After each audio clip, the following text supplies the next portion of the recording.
ये कहानी है हमारे हीरो वांग युन की, जो कि ईस्ट किंगडम का एक सामान्य राजकुमार था। वैसे तो नसीब में उसकी सिर्फ एक राजगद्दी थी, लेकिन उसने चुना तकदीर से बगावत का रास्ता। जब उससे उसका सब कुछ छीन लिया गया, जब मौत उसके सिरहाने खड़ी थी, तब उसने पाई एक विरासत, बैटल सेलेस्टियल ऑफ ईस्ट की लेगेसी। उसी पल जन्म हुआ एक नई शक्ति का, एक ऐसे योद्धा का जो ना इंसान रहा ना देवता, बल्कि कुछ और। दुनिया के लिए वो एक राजा था, एक उदार सम्राट, लेकिन स्वर्ग के लिए वो था एक पापी, एक हेवन डिवावरिंग डीमन, जिसने ये नियम को तोड़ दिया, जिसने तीनों रन के नियम बदल दिए और जिसे कोई भी दैवी शक्ति रोक नहीं पाई। लेकिन सवाल ये है, क्या वांग युन सच में एक नायक है या वो बन चुका है सबसे बड़ा विनाश? तो चलो बिना वक्त जाया करे इस कहानी को शुरू करते हैं। तो कहानी की शुरुआत में हमें जूशियन क्लिफ का सीन दिखाया गया, जहाँ पर एक छोटी बच्ची बैठी हुई थी। वेल, इसका नाम है मिंगलोंग। वो एक बहुत ही सुंदर धुन गुनगुना रही थी कि तभी हेवन से आवाज आई कि मिंगलोंग, तुमने एक फॉरबिडन आर्ट को प्रैक्टिस करने की जुर्रत कैसे की? तुम्हारी वजह से 10,000 डीमंस भड़क गए हैं और अब वो हमारे सेलेस्टियल कोर्ट के खिलाफ बगावत करेंगे, जिसके चलते हमारे सेलेस्टियल कोर्ट ने डिसाइड किया है कि अब तुम्हारी इस गलती के चलते तुम्हें एग्जीक्यूट किया जाएगा। जिसके बाद हमें सेलेस्टियल कोर्ट की विशाल आर्मी दिखाई जाती है। उनका लीडर उन्हें हुक्म दे चुका था कि जल्दी से एरी को फॉर्म कर लो, आज हम इस मिंगलोंग को जिंदा नहीं छोड़ेंगे। तो उन लोगों ने जल्दी से अपनी पावर्स को गैदर करते हुए वहाँ पर एक फॉर्मेशन क्रिएट कर लिया और फिर उसी में से एक डिवाइन स्लैश रिलीज होते हुए सीधे मिंगलोंग की तरफ आगे बढ़ रहा था। लेकिन मिंगलोंग तो एकदम रिलैक्स है, उल्टा वो अपने कानों को साफ करते हुए सेलेस्टियल कोर्ट के लोगों से कह रही थी कि तुम तो कुछ ज्यादा ही शोर मचाते हो। और फिर उसने अपने कानों के अंदर से एक स्टैब बाहर निकाल कर सीधा उस डिवाइन स्लैश को डिस्ट्रॉय कर दिया,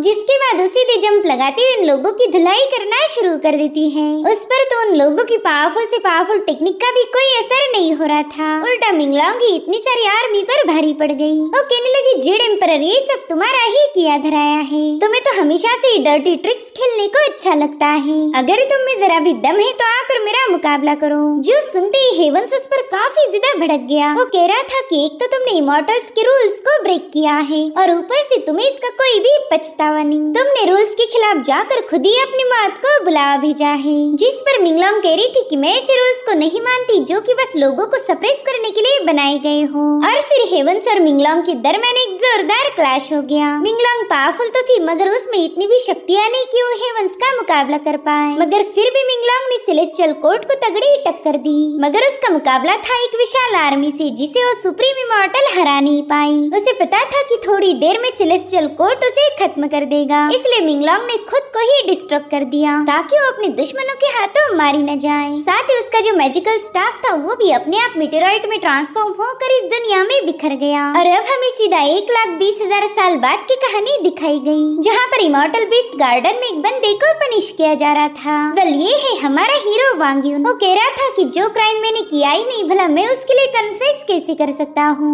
जिस पर उसे कोड़ी मारने वाला बंदा कहने लगा कि तुम टोंगशान सोर्ड सीख के कोई प्रिंस नहीं हो, बल्कि यहाँ के सर्वेंट हो, और मामूली से गुलामों पर ऐसा एटीट्यूड तो बिल्कुल भी सूट नहीं करता। तो अब जल्दी बताओ कि तुमने उस क्रेन परिंदे को पॉइजन क्यों किया? तो वांग युन उससे कहता है कि मैं पहले भी ये बोल चुका हूँ और अब मैं दोबारा से वही कहूँगा कि मैंने उस परिंदे को पॉइजन नहीं किया। वेल, इस बंदे का नाम था जाओ चुआन और ये पहले ही वांग युन से नफरत करता है। वो कहता है, वांग युन, चलो आज देखते हैं कि तुम्हारी बॉडी ज्यादा टफ है या फिर मेरा चाबुक। और फिर वो दोबारा से उसे पीटना शुरू कर देता है। तब तक वहाँ पर एक बुजुर्ग पहुँच गए। वो कह रही थी कि प्लीज उसे मत मारो, इस बच्चे ने किसी क्रेन परिंदे को पॉइजन नहीं किया, प्लीज इसे छोड़ दो। वेल, इनका नाम है एल्डरसन और ये वांग युन को अपने बेटे जैसा ट्रीट करते हैं। वांग युन उनसे कह रहा था, सीनियर प्लीज आप इस बंदे के सामने भीख मत मांगिए, वैसे भी ये बेवजह मुझे टारगेट कर रहा है, इसलिए आपके रोने धोने का इस पर कोई असर नहीं होने वाला। जो सुनते ही जाओ चुआन कह रहा था कि अगर तुमने उस परिंदे को पॉइजन नहीं किया तो फिर किसने किया? और उतने में वहाँ पर इमॉर्टल C2 की एंट्री हो गई। वो कह रहा था कि अब तो रात हो चुकी है, मगर फिर भी तुम इस बंदे से सच्चाई उगलवा नहीं पाए। इसे मैं तुम्हारी नाकामी समझूं या फिर इस बंदे की बहादुरी? जो सुनते ही जाओ चुआन सीधे उसके पाँव में गिरकर उसकी जूती साफ करते हुए बताने लगा कि वांग युन काफी ज्यादा जिद्दी है, इसे मैं कब से पीट रहा हूँ, मगर अभी भी उसने अपनी गलती को एक्सेप्ट नहीं किया। जिस पर सिटीजन कहने लगा कि अगर ये अपना गुनाह कबूल नहीं करता तो फिर उसका सीधा इल्जाम तुम पर आएगा। जो सुनते ही जाओ चुआन ने वांग युन को और जोर से पीटना शुरू कर दिया। उससे पूछ रहा था कि जल्दी बता, तूने उस सेलेस्टियल क्रेन को जान से क्यों मारा? आखिर उस परिंदे ने तेरा क्या बिगाड़ा था? और उतने में एल्डरसन कहने लगे कि प्लीज वांग युन को छोड़ दो। तो शायद मैंने गलती से खाना समझकर वो पॉइजन ही क्रेन परिंदे को फीड किया होगा। इमॉर्टल, अगर आपको किसी को पनिश करना ही है तो मुझे कीजिए, लेकिन मेरी इस गलती की सजा इस बेकसूर वांग युन को मत देना। जो सुनते ही सिटुजिन उन पर भड़क गया। वो कह रहा था कि क्या अब तुम मुझे मेरा काम सिखाओगे, जिसके बाद उसने एक ही अटैक में एल्डर सन को बुरी तरह से घायल कर दिया। साथ ही साथ वो जाओ चुआन को हुक्म देता है कि जाकर इस बुढ़े को रूल सिखाओ। जो सुनते ही जाओ ने उन पर अटैक करना शुरू कर दिए, मगर तब तक वांग युन ने खुद को आजाद कर लिया था। उसको विप पकड़ते हुए कहने लगा कि ना ही मैंने और ना ही एल्डर सन ने उस परिंदे को पॉइजन किया है, मगर फिर भी तुम लोग हम पर झूठे इल्जाम लगा रहे। वैसे भी तुम लोग बेवजह हमें टॉर्चर करते हो क्योंकि हम तुम्हारे गुलाम हैं। मगर अब बस बहुत हो गया, अगर आज तुम मुझे खत्म करोगे तो मैं तुम्हें भी अपने साथ ले जाऊंगा। जिसके बाद वांग युन ने एक जोरदार पंच के साथ जाओ चुआन को काफी दूर पुश कर दिया। साथ ही साथ उस पर एक और पंच हिट करने वाला था, मगर उतने में जाओ यान पीछे से आकर उसके सीने में अपनी विप घुसा देता है। वहीं पर सिटुजिन वांग युन से कह रहा था कि तुमने हमारे सेक्ट के रूल्स को ब्रेक किया है, इसी वजह से तो तुम्हें ऑन द स्पॉट एग्जीक्यूट किया गया। अब वांग युन को बुरी तरह से घायल करने के बाद वो बंदा वहाँ से निकल पड़ा। उसके साथ हम एक और बंदी को देख पाते हैं जिसका काम है सिटुजिन को प्रोटेक्ट करना। वो कहता है नानगोंग, ये बंदा मुझ पर अटैक करने वाला था, मगर फिर भी तुमने उस पर कोई एक्शन नहीं लिया। जिस पर नानगोंग जवाब देते हुए कहने लगी कि मुझे आपके बड़े भाई कांग ने अपॉइंट किया है ताकि मैं मुश्किल हालातों में आपकी मदद कर पाऊँ। और आज यहाँ पर जो कुछ भी हुआ वो तो एक मामूली सा मैटर था। जिस पर सिटुजिन कहने लगा कि हाँ, तुम तो मेरे बड़े भाई की फिक्र करती हो, मेरी तो तुम्हें जरा भी परवाह नहीं। अब अगले सीन में हमें वांग युन की ग्रेव दिखाई गई, यानी कि जाओ चुआन के एक ही अटैक में उसकी मौत हो चुकी थी। एल्डर सन भी उसकी मौत से काफी ज्यादा दुखी थे। वो कहते वांग युन, मेरे कोई बच्चे नहीं, कई सालों से हम दोनों साथ थे। एक वक्त पर मुझे ऐसा महसूस हुआ कि तुम ही मेरी फैमिली हो। मैंने हमेशा तुम्हें अपने बेटे जैसा प्यार किया, मगर आज मुझे ऐसा लग रहा है कि मुझसे मेरा सब कुछ छीन चुका हो। मैंने तुम्हारे लिए मीटेराइट का एक पीस रखा हुआ है जो कि कई पीढ़ियों से जनरेशन टू जनरेशन मेरी फैमिली में पास होता आया था। मैं तुम्हें कुछ और तो दे नहीं पाया, मगर ये मीटेराइट मेरी तरफ से प्यार का एक नजराना समझकर रख लो। इधर ग्रेव के अंदर उस मीटेराइट के टुकड़े से बहुत ही स्ट्रॉन्ग एनर्जी रिलीज होकर वांग युन को एक एबिस में ढकेलने लगी। वहीं पर एल्डर सन उसे सेफ जर्नी की विश कर रहे थे और उतने में वांग युन की आंखें खुल जाती हैं। उसे अपने दुश्मनों की आवाजें सुनाई दे रही थी जिन्होंने उस पर अपने खोखले रूल्स को ब्रेक करने का इल्जाम लगाया। यहाँ पर हमें ये भी पता चलता है कि वांग युन कोई गुलाम नहीं था, बल्कि ईस्टर्न पैलेस का एक क्राउन प्रिंस था, लेकिन उस पर गद्दारी का इल्जाम लगाते हुए उससे उसका टाइटल छीना गया। इतना ही नहीं, वांग युन को अपने ही राज्य से बैनिश कर दिया था, जिसके चलते वांग युन को अपने कॉन्टिनेंट को छोड़कर दूसरी रियासत में आकर एक गुलाम की जिंदगी गुजारनी पड़ी। उतने में ही वांग युन कहता है कि मैं तुम्हारे हाथों सप्रेस नहीं हो सकता, ना ही तुम लोग मुझे मार सकते हो और ना ही ये जमीन मेरे दिल को दफना सकती है। अब तो पूरी दुनिया को पता चलेगा कि एक योद्धा वापिस आ चुका है। मैं हेवंस के बनाए रूल्स को ब्रेक करूंगा। और उतने में ही उसकी बॉडी से बहुत ही स्ट्रॉन्ग ऑरा रिलीज होने लगी।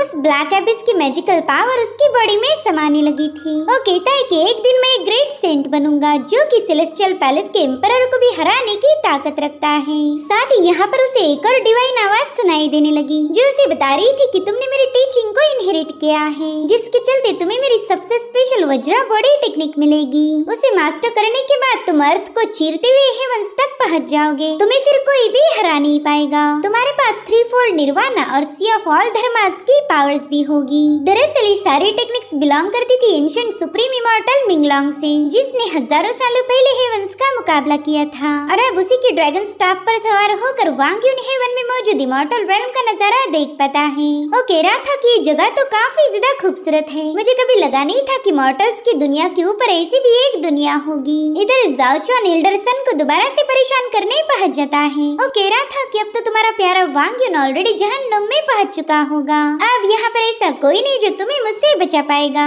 जिस पर एल्डर सन कहते कि ऑलरेडी तुम लोगों ने मेरे बच्चे को खत्म कर दिया है। तुमने मेरा पहले ही सब कुछ छीन लिया है, इसलिए प्लीज अब तुम मुझे सुकून से मरने दो। जिस पर जाओ चुआन कहता है कि अरे मैं तो आपकी काफी ज्यादा फिक्र करता हूँ। मुझे पता है कि वांग युन के बिना आपका दिल नहीं लगेगा, तो क्यों ना मैं आपको भी उसके पास पहुंचा दूं। इस तरह से आप दोनों एक बार फिर से रियूनाइट हो सकते हो। और अब वो एल्डर सन पर अटैक करने ही वाला था कि तभी वांग युन की ग्रेव ब्रेक होकर उसे काफी दूर पटक देती है। साथ ही हम देख पाते हैं कि अपना हीरो वांग युन दोबारा से रिवाइव हो चुका है, जिसे देखकर तो जाओ चुआन के होश ही उड़ गए। वो कह रहा था वांग युन ये कॉफिन भी तुम्हें रोक नहीं पाई। और उतने में वांग युन अपनी आंखें खोलते हुए कहने लगा कि तुम मेरे सीनियर को किसी से रियूनाइट डोमिनेट करना चाहते थे ना, तो ये लो मैं वापस आ चुका हूँ। तो जाओ चुआन भी अपने स्पीयर को घुमाते हुए कहने लगा कि तुम कोई ह्यूमन हो या फिर गोस्ट, मुझे इससे कोई फर्क नहीं पड़ता।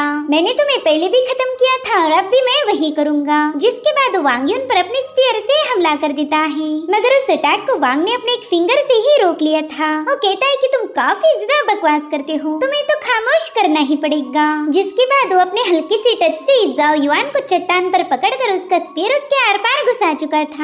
जिसके बाद वो जल्दी से एल्डर सन को संभालने चला गया, मगर सन तो उस पर काफी ज्यादा गुस्सा हो गए थे। वो कहने लगे कि तुम दोबारा से जिंदा हो गए, तो तुमने इसी मौके का फायदा उठाकर यहाँ से भाग जाना चाहिए था, मगर तुमने तो रिवाइव होते ही उस बंदे की जान ले ली। अब अगर ये बात सेक को पता चल गई तो वो लोग तुम्हें जिंदा नहीं छोड़ेंगे। जिस पर वांग कहता है ठीक है, फिर चलो हम दोनों यहाँ से भाग निकलते हैं, मगर एल्डर सन ने उसके साथ जाने से मना कर दिया। वो कह रहे थे कि तुम जल्दी से यहाँ से चले जाओ, वरना मैं इस चट्टान पर अपना सिर पटक पटक कर अपनी जान दे दूंगा। जिसके बाद वो जानबूझकर टूम्बस्टोन पर अपना सिर पटकने का नाटक करने लगे। जो देख वांग कह रहा था सीनियर, आप हमेशा इसी ट्रिक का यूज करके मुझे इमोशनली ब्लैकमेल करते हो, तो क्यों ना आप इस बार कोई और ट्रिक का यूज करो, ये तो मुझे अब काफी ज्यादा बोरिंग लग रही। जो सुनते एल्डर सन मायूस हो गए। वो कह रहे थे कि मेरी वजह से तुम्हारी स्पीड कम हो जाएगी और हम आसानी से पकड़े जाएंगे, इसलिए मैं चाहता हूँ कि तुम अकेले ही यहाँ से भाग निकलो, मेरी वजह से तुम मारे जाओ, ये मुझे बिल्कुल भी बर्दाश्त नहीं होगा। जिस पर वांग कहता है कि हम पहले भी डोंग्यू किंगडम से भागकर टोंगशान सोर्ड सेक्ट आए थे, मगर इस बार मैं भागना नहीं चाहता।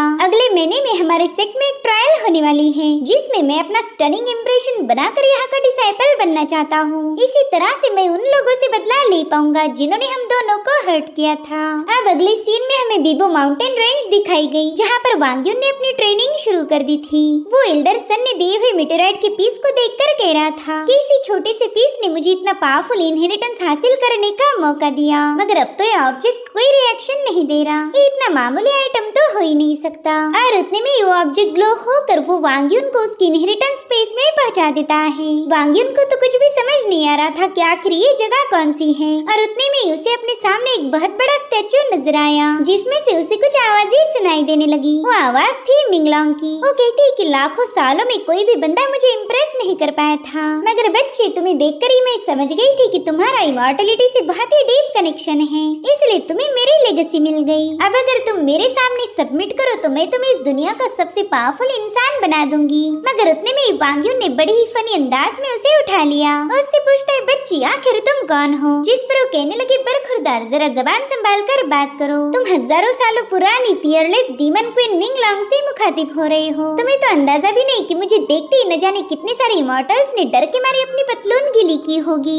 तो अब अगर तुम मुझे नहीं छोड़ोगे तो मैं एक ही ब्लो में तुम्हें भी निपटा दूंगी। इसलिए वांग युन ने सीधा उसे जमीन पर पटक दिया, मगर वो तो दुगनी स्पीड से वांग युन पर पंच हिट करने पहुंच चुकी थी। हालांकि वांग युन ने उसके सिर को पकड़कर उसे रोक लिया। वो कह रहा था हो तो तुम इतुसी, मगर बातें बहुत बड़ी बड़ी करती हो। अब तुमने ऑलरेडी मुझे अपने बारे में काफी सारी बातें बता दी हैं, तो क्यों ना तुम मुझे प्रैक्टिकली दिखा दो कि तुम कितनी बड़ी जीनियस हो। तो इस तरह से मिंगलोंग के गाइडेंस के अंडर वांग युन की ट्रेनिंग शुरू हो गई। कुछ पावरफुल स्पिरिचुअल बीस्ट का मुकाबला करने के बाद वो लेवल अप किए जा रहा था। वो फाइट करता है और मिंगलोंग उसे कल्टीवेशन के सारे रूल्स बताती है। वो कह रही थी कि अगर तुम्हें इमॉर्टलिटी हासिल करनी है तो उसकी शुरुआत होगी तुम्हारी मॉर्टल बॉडी को टेम्पर करने से। सबसे पहले तुम्हें अपना फ्लेश टेम्पर करना होगा, उसके बाद बारी आएगी मसल्स की, और फिर तुम्हारे बोन्स टेम्पर होंगे। तो इसी को फॉलो करते हुए वांग युन वज्रा बॉडी की सेकंड लेवल वज्रा टेंडेंस पर पहुंच चुका था, और फिर पूरे 1 महीने और प्रैक्टिस करने से उसकी बॉडी में मौजूद सारे एक्यू पॉइंट्स ओपन हो गए।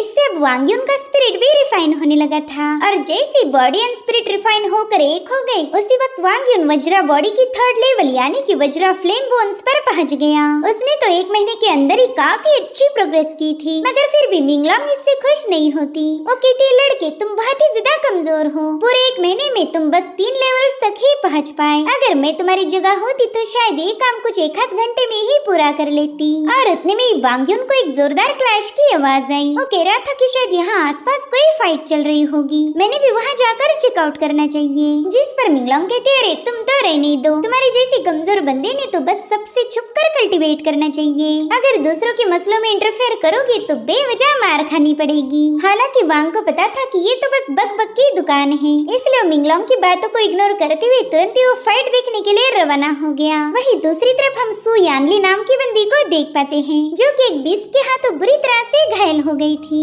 वो अपनी फ्लाइंग स्वॉर्ड से उस बीस्ट पर अटैक करने की कोशिश तो करती है, मगर उसका ये अटैक पूरी तरह से फेल हो गया। साथ ही अब उसकी स्पिरिचुअल पावर भी पूरी तरह से ड्रेन हो गई थी। मगर इससे पहले कि वो बीस्ट उसे खत्म कर पाए, वहाँ पर वांग युन की एंट्री हो गई। उसने अपने ड्रैगन स्टाफ का यूज करके इस बीस्ट के अटैक को काउंटर कर दिया था, जिसके बाद वो यानली को अपनी पीठ पर कैरी करते हुए वहाँ से भागने लगता है, क्योंकि वो अभी इतना पावरफुल नहीं था कि इस बीस्ट को आसानी से हरा पाए। और फिलहाल तो बॉडी रिफाइनिंग की 3rd लेवल पर था और ये बीस्ट है 6ठी लेवल पर, जिसके चलते वो बीस्ट इन्हें फॉलो करने लगा। उसे पता था कि ये दोनों तो आसान शिकार हैं। इधर वांग युन तो भागते हुए उस बंदी से उसका नाम पूछने लगा, तो उसे ऐसी सिचुएशन में बिंदास देखकर तो लड़की भी थोड़ा सा चौंक गई। इधर मिंगलोंग माइंड स्पेस से उसे बता रही थी कि राइट में मुड़कर तुरंत ही उसकी आंखें फोड़ दो, मगर वांग युन उसकी एक नहीं सुनता, जिसके चलते मिंगलोंग भी इरिटेट होने लगी। वो कह रही थी, यार तुम तो एक नंबर के लूजर हो, तुमने उस बीस्ट की आंखें फोड़कर मुंह तोड़ देना चाहिए था, मगर तुमने मेरी एक ना सुनी और अब तुम्हें इसका अंजाम भी भुगतना पड़ेगा। वेल, तब तक ये लोग क्लिफ की एज पर पहुंच गए थे और इसी वजह से तो मिंगलोंग ने उन्हें राइट लेने के लिए बताया था, मगर वांग युन ने उसकी बातों को इग्नोर किया, जिसके चलते अब वो एक बहुत बड़ी मुसीबत में फंसने वाला था।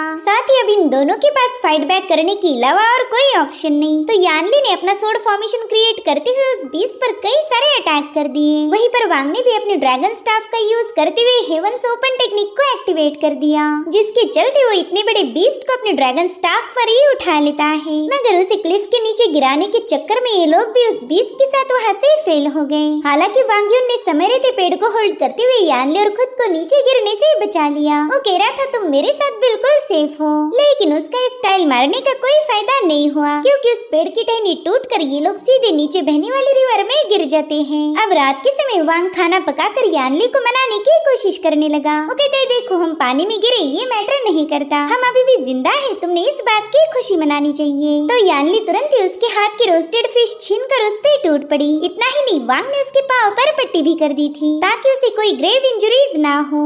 और उसका रहमदिल नेचर यानली को काफी ज्यादा पसंद आ गया, जिसके बाद ये दोनों भी सेक्ट की तरफ रवाना हो गए। वांग युन 1 महीने के बाद टोंगशान स्वॉर्ड सेक्ट वापिस आ गया था। यहाँ आते ही उसने दोबारा से अपना गुलामों वाला काम शुरू कर दिया। उतने में ही वहाँ पर सिटू और शाओ पहुँच गए। एल्डर सन वांग को बता रही थी कि तुम इन लोगों के सामने बिल्कुल भी मत आना, 1 महीने तक तुम इनसे छुपते आए हो, तो मैं नहीं चाहता कि आज तुम पकड़े जाओ। देखो कल ही सर्वेंट की ट्रायल के एग्जाम होने वाले हैं, तो कल तुम अरीना में अपनी पावर शो कर देना। मगर वांग कहता है कि कुछ प्रॉब्लम्स भागने से सॉल्व नहीं होती, हमें उनका डट कर मुकाबला करना चाहिए। सिटू जिन तो उसे जिंदा देखकर काफी ज्यादा चौंक गया। वहीं पर शाओ कह रही थी कि अरे अरे एक सर्वेंट भी तुमसे संभाला नहीं जा रहा, इससे अच्छा तो मैं खुद ही इस बंदे को खत्म कर देती हूँ। जो सुनते ही सिटोजिन के ईगो पर चोट लग गई। वो वांग युन से कह रहा था कि चलो आज मैं खुद तुम्हारा मुकाबला करूंगा, फिर देखते कि तुम कब तक मेरे सामने जिंदा बचते हो। अब इन दोनों ने भी अपनी अपनी पावर्स को एक्टिवेट कर लिया था, मगर उतने में वहाँ पर यानली अपने क्रेन परिंदे पर सवार होकर पहुँच गई।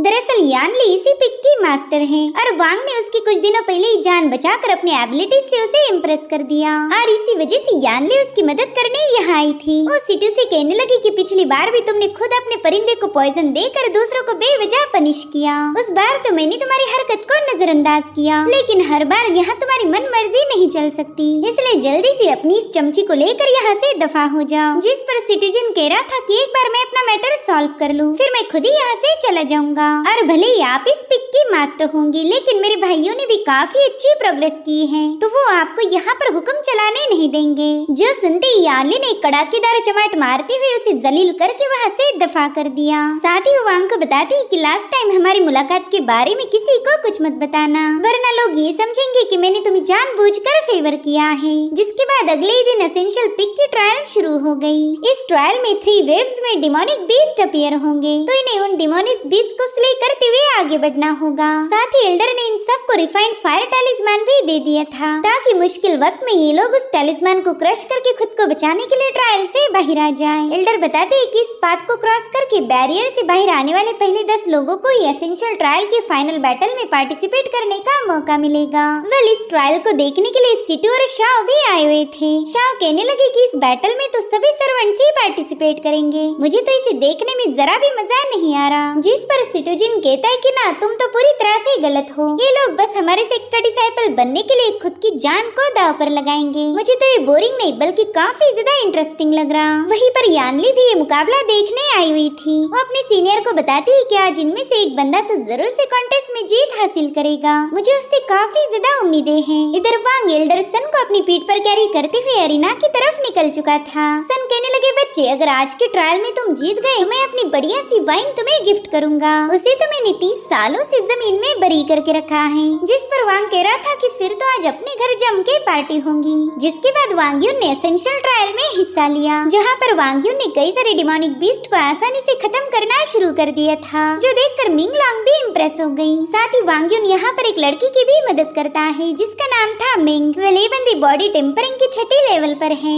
वो वांग्यून से कह रही थी कि आज जरूर से हम इस ट्रायल को जीत लेंगे। इधर शाओ तो वांग का परफॉर्मेंस देखकर काफी ज्यादा हैरान हो गई। वो कहती है कि ये बंदा तो अच्छा खासा पावरफुल है, हमने बेवजह इसे परेशान किया। जिस पर सिटूजिन कहने लगा कि अभी तो बस शुरुआत हुई है, बस एक बार वांग ये कॉन्टेस्ट जीत जाए, मैंने उसके लिए फिर एक शानदार तोहफे की प्रिपरेशन की है। उतने में ही सिटूजिन का बड़ा भाई कांग वहाँ पर आ जाता है। वो सिटूजिन से कह रहा था कि ये बंदा मुझे थोड़ा सा अलग लग रहा है, अगर तुम इससे उलझ गए तो बेवजह लेने के देने पड़ जाएंगे। साथ ही वहाँ पर हम सीनियर मो नाम के बंदे को भी देख पाते हैं जिसका मिजाज तो हद से ज्यादा रोमांटिक था। यहाँ पर तो ट्रायल देखने नहीं बल्कि लड़कियों को ताड़ने आया था। वहीं दूसरी तरफ वांग ने सेकंड लेवल को भी पार कर लिया था। जिसके बाद ये सभी लोग स्टोनहेंज के पास पहुँच गए, जहाँ पर इनके सामने ढेर सारे पावरफुल एप्स आ जाते हैं। अगर इन्हें फाइनल लेवल को क्रॉस करना है तो इन्हें हरा कर ही आगे जाना होगा, मगर इस कोशिश में कई सारे लोग घायल हो गए थे। कुछ कल्टीवेटर्स तो उस एप के हाथों मारे भी गए, इसलिए वांग्यून उसका मुकाबला करना स्टार्ट कर देता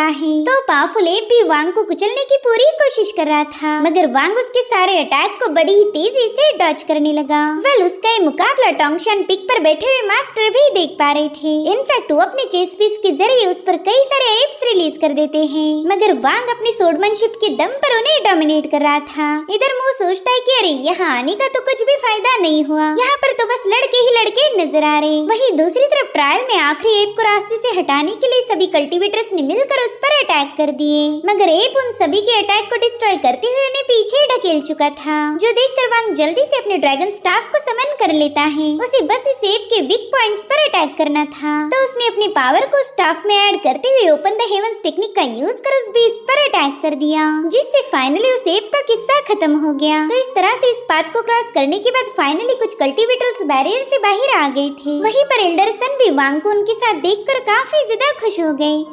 साथ ही लोगों ने बताते हैं कि अब तो आपके अच्छे दिन शुरू हो गए, कोई आपको नुकसान नहीं पहुंचा सकता।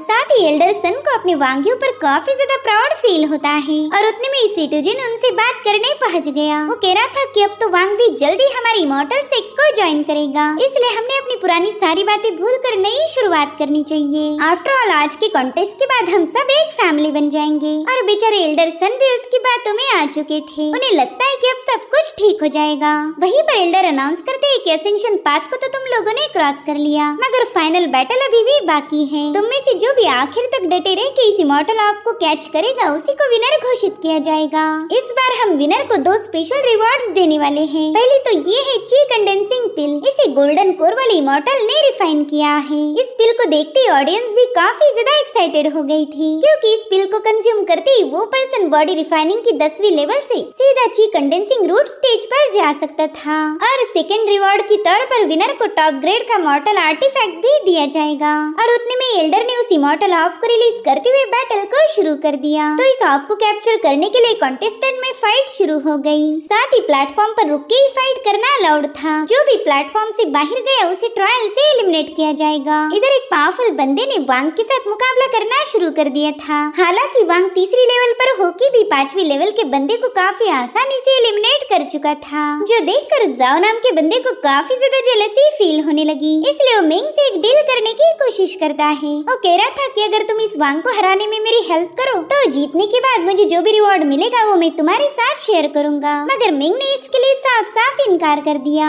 इसलिए अब जाओ ने वहाँ मुझे सभी कल्टीवेटर्स को 1000 स्पिरिचुअल स्टोन देकर वांग युन के खिलाफ कर दिया। ये सब देखकर एल्डर कहने लगे कि जाओ एक रईस फैमिली से बिलोंग करता है, तो मेरे ख्याल से वो अपनी ट्रिक्स का यूज करके आसानी से वांग युन को हरा देगा। मगर वानली को पता था कि वांग में इतना पोटेंशियल तो जरूर है कि वो इन सबको हरा दे। वहीं पर वांग अपने ड्रैगन स्टाफ का यूज करते हुए इन सभी के साथ फाइट करने लगा, जिसमें थोड़ी देर में वो घायल हो जाता है। तो जाओ उसकी हालत देखकर कह रहा था कि तुम्हारे पास अभी भी वक्त है, जल्दी से मेरे सामने हार मान लो। मगर वांग पीछे हटने के लिए तैयार नहीं होता, इसलिए जाओ ने अपना second sword riding the sword wind formation को एक्टिवेट कर दिया। इस फॉर्मेशन की मदद से उसने वांग पर कई सारे अटैक कर दिए थे, जो देखकर मिंग काफी ज्यादा भड़क गई। वो उससे कह रही थी कि तुम सभी लोग टीम अप होकर एक बंदे को परेशान कर रहे हो। इससे तो साफ पता चल रहा है कि तुम कोई बहादुर नहीं बल्कि एक लूजर हो। और फिर वो भी उनके साथ फाइट करना शुरू कर देती है। उसने अपने अज़ूर स्लैशेस का यूज करते हुए वांग को बचाने की पूरी कोशिश तो की, मगर वो जाओ के अटैक से घायल हो जाती है। और अब जाओ उस पर एक फाइनल अटैक करने ही वाला था, लेकिन इससे पहले वांग सोड एनर्जी से खुद की बॉडी को टेम्पर करने लगा। इसमें मिंगलोंग ने भी उसकी हेल्प की थी, जिसके चलते वांग युन जाओ के अटैक को अपनी सोड एनर्जी से काउंटर कर देता है। साथ ही साथ जाओ उस एनर्जी की वजह से काफी पीछे पुश हो गया था। सभी लोग देखते हैं कि वांग ने अपनी सोड एनर्जी से इंटरनल ऑर्गन को टेम्पर किया है, जिसके चलते वो अब बॉडी टेम्परिंग की 5वें लेवल पर पहुंच चुका था। और उसका एक कारनामा देखकर यानली भी उस पर काफी ज्यादा इम्प्रेस हो गई। इधर वांग ने अपने एक ही सोड अटैक में वहाँ मुझे सभी लोगों को घायल कर दिया, जो देख जाओ अपनी स्पेशल मूव 4 सोड ड्रैगन रोर को एक्टिवेट कर देता है। तो वांग ने भी हेवन स्प्लिटिंग टेक्निक का यूज करते हुए उसके अटैक को काउंटर कर दिया, जिसके चलते जाओ ये मुकाबला हार चुका था। और फाइनली वांग उस इमॉर्टल ऑप को अपने ड्रैगन स्टाफ पर कैच कर लेता है, जो देखकर तो एल्डर काफी ज्यादा खुश हो गए। अब उन्होंने वांग को इस मुकाबले का विनर घोषित कर दिया था। वहीं पर सीनियर मो कहने लगा कि पहली बार मुझे लड़कियों के अलावा किसी लड़के का परफॉर्मेंस अच्छा लगा है, जाओ जाकर इसका फूलों के पेटल से स्वागत करो। इधर वांग सोचता है कि फाइनली मैंने इमॉर्टल सेक्ट की ट्रायल को पास कर लिया, अब मैं और ज्यादा पावरफुल बनकर अपने पेरेंट्स की मौत का बदला ले पाऊंगा। इधर कांग अपने भाई सिटोजिन से पूछ रहा था कि तुम अभी तक कहाँ पर थे, देखो तो तुम्हारे वापस आने तक ये ट्रायल खत्म भी हो गई। जिस पर सिटोजिन कहने लगा कि मैं तो बस वांग युन के लिए एक छोटा सा तोहफा प्रिपेयर कर रहा था। सच बताओ तो वांग युन की जीत से मैं काफी ज्यादा खुश हूँ। इधर एल्डर वांग से कहने लगे कि तुमने ट्रायल में काफी अच्छा परफॉर्म किया है, तो बताओ तुम्हें गिफ्ट के तौर पर कौन सा आर्टिफैक्ट चाहिए। जिस पर वांग कहने लगा कि मैं तो स्टाफ को काफी इजीली यूज कर पाता हूँ, इसलिए एल्डर ने वांग युन को एक मैजिकल स्टाफ गिफ्ट किया। साथ ही वो अब टोंगशान सोर्ड सेक्ट का ऑफिशियल डिसाइपल बन चुका था। वो एल्डर से रिक्वेस्ट करता है कि प्लीज मेरे सीनियर सन को भी मेरे साथ रहने दीजिए, इस दुनिया में उनके अलावा मेरा और कोई नहीं। तो एल्डर भी उसे इसकी इजाजत दे देते हैं। मगर वांग देखता है कि एल्डर सन तो वहाँ पर है ही नहीं। एक बंदा उसे बता रहा था कि तुम्हारे एल्डर सन को तो सिटोजिन इमॉर्टल बीस्ट गार्डन ले गया था और तब से वो वापिस आई ही नहीं। जो सुनते ही वांग घबराकर सीधा घर पहुंच गया, जहाँ पर उसके सामने एल्डर सन की लाश पड़ी थी, जो देख वांग युन पूरी तरह से टूट गया। वेल सिटोजिन इसी गिफ्ट को प्रिपेयर करने के लिए ट्रायल से गायब हुआ था। इधर शाओ भी सिटोजिन से कहने लगी कि तुमने उस बंदे को खत्म नहीं करना चाहिए था, इससे तो वांग युन तुम पर काफी ज्यादा भड़क जाएगा। जिस पर सिटोजिन कहने लगा कि हाँ यही तो मैं चाहता हूँ कि वो गुस्से में आकर कई सारे लोगों को खत्म कर दे और हम फिर उस पे सेक्ट के रूल्स को ब्रेक करने का इल्जाम लगाकर उसे एग्जीक्यूट कर रास्ते से हटा देंगे। इधर वांग युन अपने एल्डर सन को दफनाकर कसम लेता है कि वो जल्दी उनकी मौत का रिवेंज लेगा। जगह दिखा देनी है ताकि फ्यूचर में कोई भी हमसे पंगे ना ले पाए। साथ ही साथ वो अपने भाई से कह रहा था कि आपने तो आज अच्छी वाइन मंगा लेनी चाहिए ताकि आप इस शो को पूरी तरह से एंजॉय कर पाओ। जिस पर शाओ कहने लगी कि फिलहाल तो मुझे थोड़ा सा काम है, लेकिन मैं थोड़ी देर में यहाँ पर आ जाऊंगी, लेकिन मेरे आने तक तुम्हें उस बंदे को खत्म नहीं करना है, वरना मैं इस मुकाबले का मजा नहीं ले पाऊंगी। अब शाओ के वहाँ से जाते ही इन दोनों को वांग युन की आवाज आई। वो चिल्लाते हुए सिटोजिन को मेंशन से बाहर आने की चुनौती दे रहा था। सिटोजिन कह रहा था भाई देखो मेन हीरो तो आ चुका है, तो अब थोड़ी देर में हमारा शो शुरू हो जाएगा। वहीं पर हम वांग युन को देख पाते जो कि बड़ी गुस्से में मिंगलांग पिक के सामने पहुंच चुका था। अब वहाँ मुझे डिसाइपल वांग युन को देखकर कहने लगे कि सिटोजिन तो बॉडी रिफाइनिंग की छठे लेवल पर है, तो ये बंदा चाहे कितनी भी कोशिशें क्यों न कर ले, इस सिटोजिन को कभी हरा नहीं सकता। मगर फिर भी ये खुद मरने के लिए यहाँ चला आया। तब तक सिटोजिन भी अपने मैनर से बाहर आ चुका था। वो कहने लगा कि मुझे मुझे तो लगा था कोई पावरफुल बंदा मुझे चैलेंज करने आया होगा, लेकिन तुम तो यानली पिक की मामूली से गुलाम हो। अरे हाँ, मैं तो भूल ही गया, तुमने आज ही तो ट्रायल को पास किया है। अब तुम कोई सर्वेंट नहीं बल्कि टोंगशान सोर्डसेक के डायरेक्ट डिसाइपल हो। इस खुशी के मौके पर तो तुमने अपने एल्डर सन के साथ जाकर सेलिब्रेट करना चाहिए। एल्डर सन का जिक्र सुनते ही वांग युन के खून में तो आग ही लग गई थी और अब उसके जख्मों पर नमक रगड़ने के लिए सिटुजिन कहने लगा कि अरे यार, मैं तो भूल ही गया था, थोड़ी देर पहले ही एल्डर सन मेरे हाथों मारा गया। मरने से पहले उसने मुझे बताया था कि वो तुम्हारे साथ कोई 30 साल पुरानी वाइन पीना चाहता है, लेकिन मैंने उसकी ये ख्वाहिश पूरी नहीं होने दी। ये सब सुनते ही वांग युन की बॉडी से अपने आप पावरफुल एनर्जी रिलीज होने लगी और यही तो सिटुजिन का प्लान था। वो चाहता है कि वांग युन गुस्से में पागल हो जाए और फिर वो जैसे इन लोगों पर अटैक करेगा, ये सभी उस पर सेक के रूल्स को ब्रेक करने का इल्जाम लगा देंगे। वो कहता है, वांग युन, मैं जानता हूँ तुम मुझे बेरहम इंसान समझ रहे होंगे, लेकिन मेरे जैसा रहम दिल तो कोई नहीं। अगर मैं चाहता तो तुम्हारे एल्डर सन को तड़पा तड़पा कर खत्म कर देता, लेकिन मैंने बस अपनी सोच सीधा उसके दिल के आर पार कर दी। वो बंदा तो तुम्हें याद करके ही मारा गया, मगर उस बेवकूफ ने मरने से पहले मेरा भी नुकसान करा दिया। मेरे सफेद कपड़े उसकी खून की वजह से गंदे हो गए। अब ये सारी बातें काफी थी वांग युन को गुस्से की एज पर लाने के लिए और फिर सिटुजिन अपने कुछ चमचों को उस पर हमला करने के लिए भेज देता है, मगर वांग युन ने एक बंदे के मुंह पर लात मार के उसकी गर्दन तोड़ दी थी। वांग युन के एक ही स्ट्राइक में वो बंदा मर चुका था, जो देखकर सिटुजिन काफी ज्यादा खुश हो गया। वो कहने लगा कि वांग युन, मुझे तो तुम्हारा ये खूंखार रवैया काफी ज्यादा पसंद आया, मगर अफसोस तुमने हमारे सिक के रूल्स को ब्रेक किया है। अब तो मुझे मजबूर होकर तुम्हें सबक सिखाना ही होगा। जिसके बाद वो अपने 2 और चमचों को उस पर हमला करने के लिए भेज देता है, लेकिन वांग युन अपने ड्रैगन स्टाफ के पावरफुल ब्लो के साथ ही उन दोनों को घायल कर चुका था, जो देखते ही अब सिटुजिन ने उसके साथ फाइट करना शुरू कर दी। वो सबसे पहला तो वांग युन की तरफ अपनी आइस ब्लेड से अटैक कर देता है। हालांकि वांग युन अपने ड्रैगन स्टाफ की मदद से बड़ी तेजी से उस आइस ब्लेड को चीरते हुए उसकी तरफ आगे बढ़ने लगा, जो देख सिटुजिन ने बिटर कोल्ड अर्थ आइस टेक्निक को एक्टिवेट कर दिया। उसके ऐसा करते ही वहाँ पर एक फॉर्मेशन क्रिएट हो गया था, जो कि उस पूरी जगह को बर्फ में जमाने लगा। साथ ही साथ वांग युन के आसपास कई सारे आइस लेंसेज भी क्रिएट हो गए थे, जिनसे वो बड़ी ही मुश्किल से बच पाया। और ये देखकर सिटुजिन कहता है कि वाह, मानना पड़ेगा तुम्हारी बॉडी काफी ज्यादा स्ट्रांग है। अगर तुम भी उस बुड्ढे जैसे कमजोर होते तो शायद इसी अटैक में मारे जाते। सच बताओ तो उस बुड्ढे को खत्म करना मुझे काफी ज्यादा बोरिंग लगा, लेकिन मैं उम्मीद करता हूँ कि तुम इस फाइट में काफी अच्छे से मेरा साथ दोगे। अगर तुम थोड़ी देर और टिक जाओ तो ये मुकाबला एक्साइटिंग होगा। जिसके बाद वो बड़ी तेजी के साथ विंड सोर्ड स्लैश का यूज करते हुए वांग युन पर हमले करने लगा। तो वांग युन भी अपने ड्रैगन स्टाफ की पावर को एक्टिवेट करते हुए उसके सारे अटैक को डॉज कर देता है। इतना ही नहीं, उसने हेवन स्प्लिटर मूव का यूज करते हुए सिटुजिन के हाथ को निशाना बनाया, जिसमें सिटुजिन बुरी तरह से घायल होकर जमीन पर पटक चुका था। इतना ही नहीं, उसने अपना वो हाथ भी खो दिया जिसका यूज करके उसने एल्डर सन को खत्म किया था। और अब वांग युन उसे हेल में पहुंचाने के लिए उसके पास आ जाता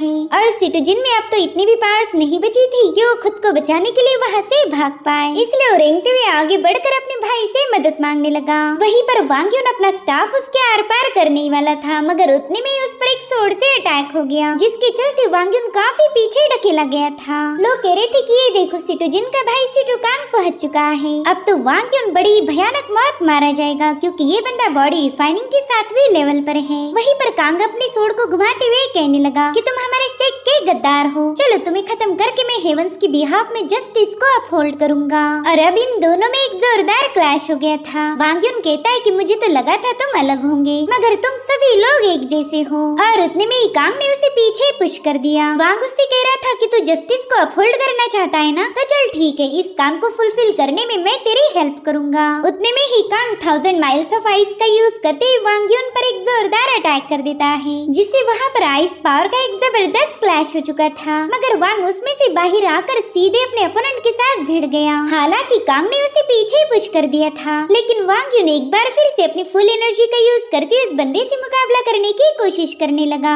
वहीं पर सिटुजिन अपने भाई को बता रहा था कि इसे इतने आसानी से खत्म मत करना, मैं भी इसे 2-4 स्ट्राइक्स जड़ना चाहूंगा। जो सुनते ही कांग सीधे वांग पर हमला करने के लिए हवा में जंप लगा देता है और उतने में ही वांग की बॉडी से बहुत ही स्ट्रॉन्ग एनर्जी रिलीज होने लगी। उसने गोल्डन बैटल ब्लड टेक्निक को एक्टिवेट किया था, जो कि हेवंस के रूल को ब्रेक करने के लिए यूज की जाती है। और फिर वो इसी मूव की लाइट का यूज करके उसे पीछे पुश कर चुका था। लोग तो ये देखकर हैरान हो गए कि ये बंदा अपने ब्लड को एक्चुअल में बदलकर हेवंस के खिलाफ चला गया। साथ साथ ही इसी पावरफुल टेक्निक का यूज करते हुए वांग यून बॉडी रिफाइनिंग की छठी लेवल पर ब्रेक थ्रू कर चुका था, जिसके बाद वो बड़े ही स्टाइल के साथ अपने ड्रैगन स्टाफ को समन कर उसे घुमाते हुए इन दोनों पर अपना डोमिनेंस साबित कर देता है, जो देखते ही सिटोजिन की तो होश ही उड़ गए। वो कह रहा था कि बंदा महज 15 साल का होकर भी इसने कुछ एक्स्ट्रा ऑर्डिनरी कर दिखाया। हेवंस के खिलाफ जाकर ब्रेक थ्रू करना कोई ऑर्डिनरी बात तो नहीं हो सकती, इसलिए अपने बड़े भाई को बताने लगा कि अब तो हमने इसे जल्दी से खत्म करना ही चाहिए। अगर ये जिंदा बच गया फिर हमारी मुश्किलें कभी खत्म नहीं होने वाली। और उतने में वांग यून ने सीधे जाकर कांग पर अटैक कर दिया, जिसके चलते वो बंदा काफी पीछे पुश हो गया था। वो समझ गया कि वांग यून को हराना आसान नहीं होने वाला, इसलिए वांग यून से निपटने के लिए उसने अपनी सबसे स्पेशल टेक्निक फ्रोजन पर्ग्यूटरी को एक्टिवेट कर दिया, जिसके चलते वहाँ पर कई सारे फॉर्मेशंस क्रिएट हो गए थे, जिन्होंने वांग यून को चारों ओर से घेर लिया। और उतने में कांग आइस स्ट्रैंगुलेशन मूव का यूज करते हुए इन सभी फॉर्मेशन से आइस लेंसेस की बारिश करना शुरू कर देता है। वांग भी समझ गया कि ये मूव काफी ज्यादा पावरफुल है, मगर वो कहने लगा कि अभी तक मेरा रिवेंज पूरा नहीं हुआ, इसलिए मैं इतनी आसानी से तो मर नहीं सकता। साथ ही साथ मिंगलोंग भी उससे कहने लगी कि तुम्हें क्या लगता है ये मूव तुम्हें खत्म कर देगी? ना, तुम इतनी आसानी से तो इन लूजर्स के हाथों मरने नहीं वाले। तो चलो अब मेरे एक और इनहेरिटेंस को हासिल करने की एबिलिटी शो करो। जिसके बाद वांग के आसपास दो पावरफुल ड्रैगन्स क्रिएट हो चुके थे, जो कि गोल गोल घूमते हुए उसमें अपने पावर्स को ऐड करने लगे। और अब उस पावर को हासिल करने के बाद वांग अपना स्पीयर घुमाते हुए कहने लगा कि यिन यांग ने ही 5 एलिमेंट को जन्म दिया था और फिर अर्थ एंड हेवन को डिवाइड किया गया। इसी से अपर एंड लोअर realm क्रिएट हो गई, जो कि इस दुनिया में चल रही जंग का कारण है। जिसके बाद वो अपने ड्रैगन स्टाफ को जमीन पर हिट करते हुए यांग ड्रैगन को वहाँ पर समन कर लेता है, जिसने वहाँ आते ही कांग के फॉर्मेशन को ब्रेक करके सीधा उस पर अटैक कर दिया। वहीं पर कांग भी अपनी आइस एनर्जी का यूज करते हुए इसे काउंटर करने की पूरी कोशिश कर रहा था, मगर फाइनली इसमें जीत हुई यांग ड्रैगन की। उसने कांग को बड़ी ही आसानी से खत्म कर दिया था। और तभी वहाँ पर शाओ पहुँच जाती है। वो तो कांग के ऐसी हालत देखकर ही रोते हुए उसके पास चली गई। वो कह रही थी मुझे माफ कर देना, मैं तो बस आपके लिए वाइन लाने गई थी और मुझे आने में इतनी देर हो गई कि आप मुझे छोड़कर चले गए। प्लीज उठ जाए, हेवन के वास्ते उठ जाए। मगर कांग तो ऑलरेडी हेल के दरवाजे के पास पहुंच चुका था। शाओ कहने लगी कि आप ही मुझे इस सेक्ट में लेके आए थे, यहाँ रहने का मौका दिया और मैं आखिरी वक्त में आपकी मदद भी नहीं कर पाई। इधर सिटोजिन भी अपनी भाई की मौत से काफी ज्यादा दुखी हो गया। उसे लगा ही नहीं था कि वांग के साथ बैर उसे इतना ज्यादा महंगा पड़ेगा। तभी वांग यून उससे कहता है कि अपना सिर उठाकर मेरी आंखों से आंखें मिला, जिस पर सिटोजिन कहता है वांग यून मेरा छोटा भाई सिटो मिंगलांग जरूर से इसका बदला लेगा। तभी वांग अपना स्टाफ उसकी तरफ पॉइंट करते हुए कहने लगा कि मुझे मेरे मास्टर सन ने बताया था कि मॉर्टल्स कभी भी मॉर्टल्स का मुकाबला नहीं कर सकते,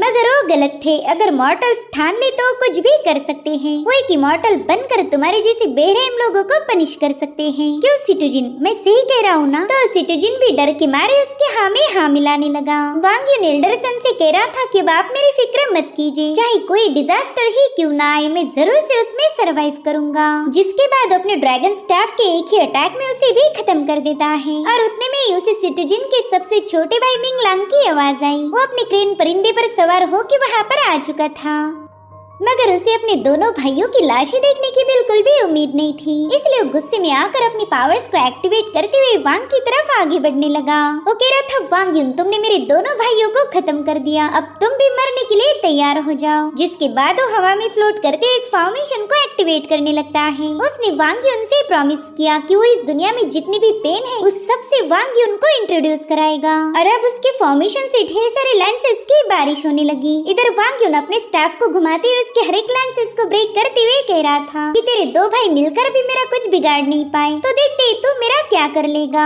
उतने में ही शाओ भी वांग पर हमला करने के लिए आगे बढ़ती है। वो कह रही थी कि मैं चाहती हूँ कि तुम भी मेरे सीनियर कांग को ज्वाइन करो, मगर उतने में उस पर हमला हो कि उसे काफी पीछे पुश कर दिया गया। दरअसल वहाँ पर एंट्री हुई थी यानली की। वो कहने लगी कि वांग यून मेरे यानली पिक का डिसाइपल है, अगर तुम में से कोई भी उसे नुकसान पहुँचाना चाहता है तो फिर तुम्हें पहले मेरा मुकाबला करना होगा। जो देख मिंगलांग कहता है यानली इस बंदे का साथ देकर तुम हमारे फैक्शन के रूल्स को ब्रेक कर रही हो। इस बंदे ने हेवंस के रूल्स के खिलाफ जाकर अपने फेलो डिसाइपल्स की जाने ली है और तुम हो कि उसी को प्रोटेक्ट कर रही। जिस पर यानली कहती है कि इस मसले को मैंने ऑलरेडी हमारे सेक्ट लीडर के साथ डिस्कस किया है। ये लोग वो खुद यहाँ पर आ गए और उतने में ही तेज डिवाइन एनर्जी रिलीज होती हुई उसमें से टोंगशन सोर्ड सेक्ट के सेक्ट लीडर बाहर आ गए। उन्हें देखते ही सभी लोग अपने घुटनों पर आ गए। वहीं पर मिंगलांग कह रहा था कि इस वांग यून ने मेरे भाइयों का कत्ल किया है, तो प्लीज इसे मेरे हवाले कर दीजिए ताकि मैं इसे पनिश कर पाऊँ। जिस पर सेक्ट लीडर जवाब देते हुए कहने लगे कि तुम्हारे भाई सिटोजिन ने बड़ी ही बेरहमी से एक इनोसेंट बंदे का खून किया था, जो कि वांग यून के लिए उसकी पूरी दुनिया थी। इतना ही नहीं, तुम्हारे बड़े भाई ने सिटोजिन को पनिश करने के बजाय उसका ही सपोर्ट किया, इसलिए उनके साथ जो कुछ भी हुआ ये सब वो डिजर्व करते थे। वांग ने उन्हें मार के कोई गलत काम नहीं किया, बल्कि उसने तो जस्टिस को अपहोल्ड किया है। और तुम्हें तो पता ही होगा, हमारे टोंगशान सोर्ड सेक्ट के डिसाइपल राइचियस पाथ को फॉलो करते हैं। उसी का यूज कर हम इमॉर्टैलिटी को अचीव कर सकते हैं, इसलिए हमने अपने दिल में झूठ को पनाह नहीं देनी चाहिए।